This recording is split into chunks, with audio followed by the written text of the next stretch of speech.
Where is Subcomandante Marcos now? Have you ever wondered what happened to Subcomandante Marcos, the iconic figure of the Zapatista movement? Originally known as Rafael Sebastián Guillén Vicente, he became a prominent voice for indigenous rights in Mexico.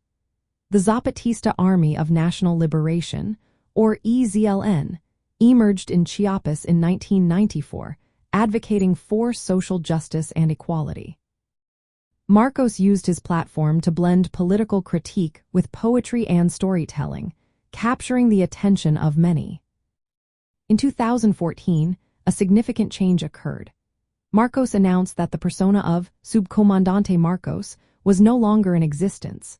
This was a strategic decision by the Zapatistas to retire a character that had become a symbol of their struggle. They referred to Marcos as a hologram, emphasizing that he was not meant to be idolized or vilified. Instead, the movement wanted to shift focus from individual leadership to collective representation.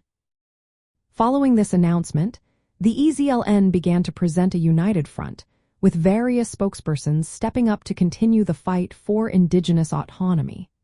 This transition was marked by a silent march in San Cristobal de las Casas, where members of the EZLN walked individually, showcasing their collective identity.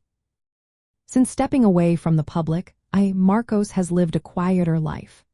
The Zapatista movement continues its work, focusing on justice without vengeance and resisting systemic inequalities that affect indigenous communities across Latin America.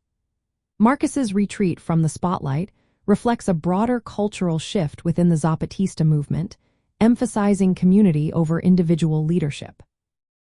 From a Latin cultural perspective, this change highlights the importance of communal identity. It aligns with indigenous traditions that prioritize collective decision-making and respect for the community's voice. The story of Subcomandante Marcos is not just about one man. It represents a larger movement rooted in Latin America's complex history of resistance and the ongoing fight for human rights and dignity. So, while Subcomandante Marcos may no longer be a public figure, his legacy lives on through the continued efforts of the Zapatista Army of National Liberation and their commitment to social justice and indigenous rights.